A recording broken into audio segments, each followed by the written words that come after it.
Tuhan bersamamu. Inilah Injil Yesus Kristus menurut Santo Matius. Pada waktu itu Yesus dibawa oleh Roh ke padang gurun untuk dicobai iblis. Dan setelah berpuasa 40 hari dan 40 malam, akhirnya laparlah Yesus. Lalu datanglah si pencoba itu dan berkata kepadanya, "Jikalau engkau putra Allah, perintahkanlah supaya batu-batu ini menjadi roti." Tetapi Yesus menjawab, "Ada tertulis, manusia hidup bukan dari roti saja, tetapi dari setiap firman yang keluar dari mulut Allah." Kemudian iblis membawanya ke kota suci dan menempatkan dia di hubungan bait Allah. Lalu berkata kepadanya, "Jika engkau putra Allah, jatuhkanlah dirimu ke bawah, sebab ada tertulis, mengenai engkau ia akan memerintahkan malaikat-malaikatnya, dan mereka akan menatang engkau di atas tangannya, supaya kakimu jangan terantuk pada batu." Yesus berkata kepadanya, "Ada pula tertulis, janganlah engkau mencobai Tuhan Allahmu."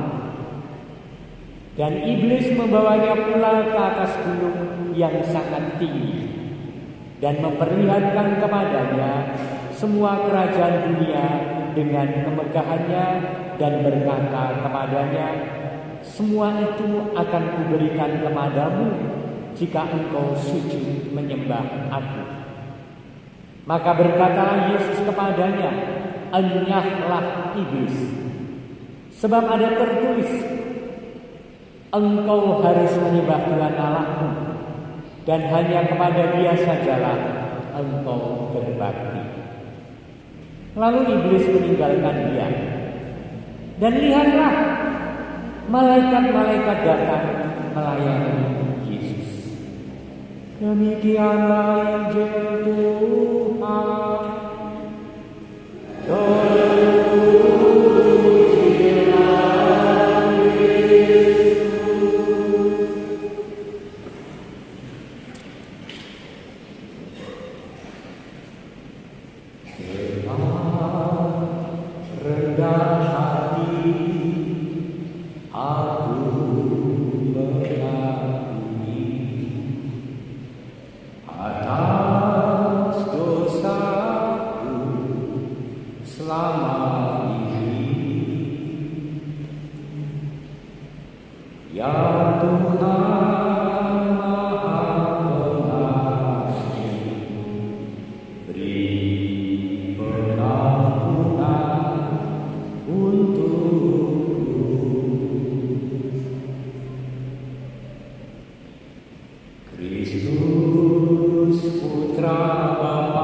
Lagu tobat untuk kita semua.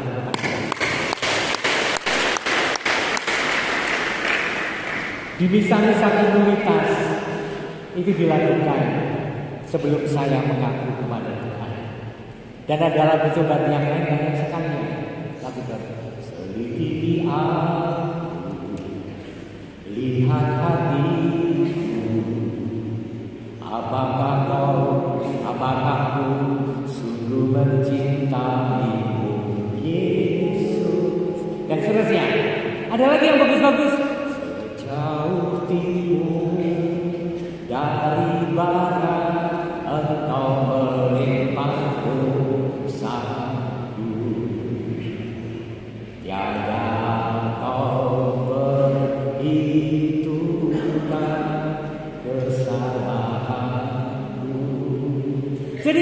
saudara, Prapaskah itu bukan penghukuman. Prapaskah itu bukan penghakiman di mana Tuhan memilah-milah dan mencari dosa-dosa kita pada buku catatannya, bukan. Prapaskah adalah belas kasih yang ditawarkan, refleksi atas dosa dan pelanggaran yang kita mohonkan Tuhan mengampuni. Jadi Prapaskah adalah sukacita, kemurahan hati, dan belas kasih Allah pada setiap pribadi. Dan hari ini firman Allah berbicara tentang godaan yang kalau tidak hati-hati menjadi dosa.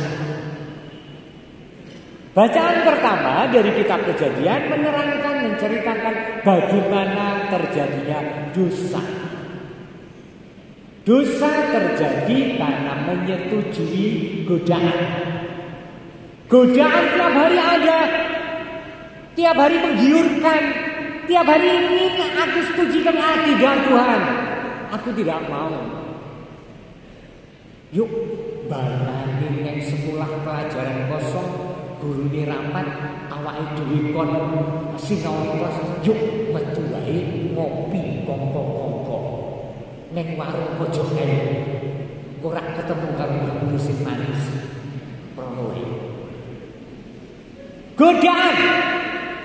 Kalau aku tidak menyetujui, itu tidak menjadi dosa. Itu tidak menjadi kesalahan. Dan godaan itu terlalu banyak wujud dan caranya sih. Dan itu bisa kita alami setiap hari, setiap saat. Sing isi acara wong kae nelan wae. Santai wae ning dalan mampir sing ning warung. Kok ceritane warung terus ya romantis ki ya. Seneng nang warung soalnya. Dan kemudian ketika kita menyetujui sehingga terlambat pada perjumpaan itu hanya karena godaan, saya menjadi bersalah atau saya menjadi berdosa karena menyetujui godaan. Dan Hawa menciptakan dosa karena digoda oleh si ular. Itu kan? Ular menggoda. Kalau Hawa itu tidak tergoda, dia tidak menjadi dosa, tidak menjadi berdosa. Tetapi karena Hawa, oke, aku mau, lalu mengambil buah terlarang itu dan memakannya, dia menjadi berdosa karena itu dilarang oleh Tuhan. Dan dia tahu dengan sadar bahwa tidak boleh. Maka dosa itu kurang lebih disengaja dalam kesadaran. Hawa menawarkan itu pada suaminya, pada Adam, maukah engkau? Ini buah yang sangat luar biasa, enak, manis, dan kita akan terbuka pikirannya. Ayo makan. Adam setuju mengambil buah itu dan memakannya, berdosa. Godaan banyak dan tetap menjadi godaan kalau kita tidak menyetujui. Dan kalau kita mengambil keputusan menyetujui, itulah dosa. Saudara-saudara yang dikasihi oleh Tuhan, itu yang diwartakan oleh kitab Kejadian. Maka pesannya pasti, ayo waspada. Dan pada hal-hal kecil kita berlatih dan bertekun. Berlatih itu exercise. Exercise itu yang berlatih terus-menerus menjadi kebiasaan, menjadi pembiasaan yang terus-menerus. Hal kecil kita aku rengking ya. Orang melakukannya. Karena aku tahu bahwa ini efeknya tidak. No, tidak. Walaupun dengan demikian, hidup kita menjadi lebih tidak nyaman. Kalau saya coklat di meja, saya punya banyak coklat karena sering diberi coklat di meja. Tak nyuwil sithik godaan ini, tetapi aku menyetujui nyuwil sithik enak. Muga-muga ra dadi gula wong aku iki. Mau wis pirang menit kok 50 menit ora mau nyuwil sithik meneh. Coklat satu kotak menjadi habis 3-4 hari, dan itu menganggap dan itu berdosa dalam tanda kutip untuk kesehatanku. Karena aku menyetujui sesuatu yang sangat banyak di sekitar saya dan sekitar Anda. Paham ya, saudara-saudara? Seperti ini hidup kita. Dan ternyata perjuangan itu tidak menyetujui dan menolak adalah perjuangan yang sangatlah tidak mudah kalau itu menyangkut nafsu. Nafsu itu macam-macam, ya kan? Nafsu makan, nafsu menguasai, nafsu marah, nafsu jutaan, nafsu macam-macam hal. Kalau menyangkut nafsu. Dua, menyangkut kekuasaan.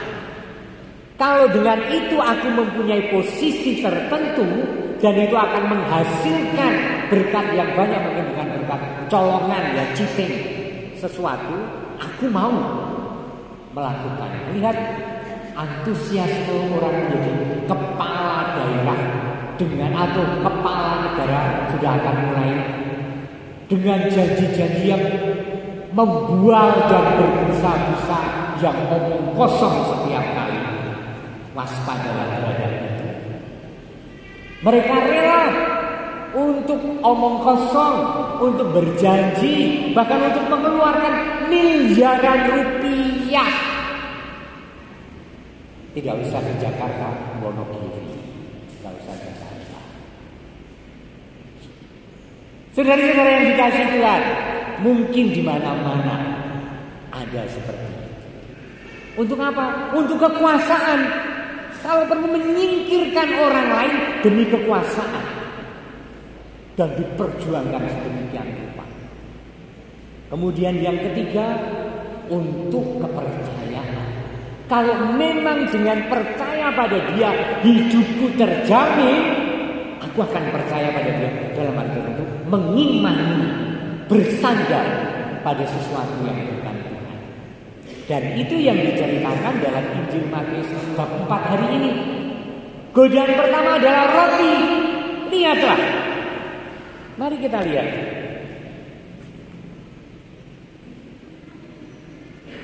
Godaan pertama yang ditawarkan adalah roti. Jika engkau putra Allah, diunggul kesek, kamu kan putra Allah. Perintahkan batu-batu ini menjadi roti. Pas. Karena Tuhan Yesus puasa 40 hari. Maka putra Allah pasti bisa mengubah batu menjadi roti. Ubahlah. Tetapi Yesus mendasarkan hidupnya PK, waspada pada firman. Ada tertulis, manusia itu bukan dari roti saja, tetapi dari setiap firman yang keluar dari Allah. Firman mari kita hidupkan dalam keseharian kita, sehingga itu menjadi kontrol bagi kita untuk waspada pada godaan-godaan yang memang banyak setiap hari. Kedua, Yesus dibawa di hubungan bait Allah, di ketinggian, di wuwung mbok menawa. Jika engkau putra Allah, jatuhkanlah dirimu ke bawah, sebab ada tertulis mengenai engkau yang akan memerintahkan malaikat-malaikatnya, dan mereka akan menatang engkau di atas tangannya, supaya kakimu jangan menantuk pada batu. Lihat. Setan itu sangat cerdas, sangat pintar. Ketika Yesus menjawab tentang batu menjadi roti dengan kitab suci, setan belajar kitab suci. Lihat, jadi seringkali godaan itu sangat samar dan tidak terlalu kentara, seolah-olah itu suci. Karena bosen kalau di rumah hanya disuarani karo bojone, aku tak aktif nang gereja wae. Nah, ya kan? Lihat, indah, sangat cantik, sangat hebat. Tetapi sebenarnya aku bosen nang omahmu mesti dunia ana iki dicurigai, dikatakan ini itu tak nang gereja wae. Oke, setan belajar kitab suci untuk menangkal jawaban Yesus. Pintar, cerdas dan samar sampai kita kalau tidak PK kita tidak tahu. Dan terakhir ketika rakonta tentang hal-hal itu, setan terus terang, frankly speaking, terus terang ngomong, semua ini akan kuberikan kepadamu jika engkau menyembah aku. Langsung to the point kan, sembahlah aku semua tak berikan. Apa Apa kata Yesus? Apa kata Anda? Apa kata saya yang diharapkan? Enyahlah iblis. Sebab ada tertulis, engkau harus menyembah Tuhan Allahmu dan hanya kepada Dia sajalah engkau berbakti. Satu poin terakhir. Ada godaan menggiurkan kalau saya setuju menjadi dosa, tetapi sikap apa, kewaspadaan semacam apa yang dituntut, yang sebaiknya kita lakukan adalah seperti Yesus. Ketegasan pada hal-hal kecil yang membuat kita berdosa. Enyahlah iblis. Yuk, kita praktekkan dalam perkara-perkara kecil kehidupan sesuatu yang menggoda untuk menjadi tidak baik, entah untuk alasan apapun. Kadang-kadang sepele, tetapi itu juga bisa menjadi contoh. Bahkan tidak berdosa, tapi itu menjadi contoh yang kurang baik bagi anak misalnya, atau bagi teman kalau saya pelajar. Aku tidak melakukan. Misalnya tadi, yuk kosong-kosong kita makan di luar, yuk tak terakhir loh. Oh, kan ya. Padahal dilarang keluar dari kompleks sekolah. 24 loh ya. Lewat kantin loh ya, udah jalan terbusing. Tetapi ketika saya mengatakan tidak, aku tak mungkin loh. Aku berpikir, alasannya baik. Dan itu kemudian diterima oleh orang, jiri, wedi, jijo, orang alami menguruh wae, apa-apa. Itu resiko-resiko keberanian untuk menolak. Banyak sekali kita lebih telaten ya pada hari ini. Amin. Kemuliaan kepada Bapa dan Putra dan Roh Kudus. Aku percaya akan Allah dan akan Yesus Kristus Putranya yang tunggal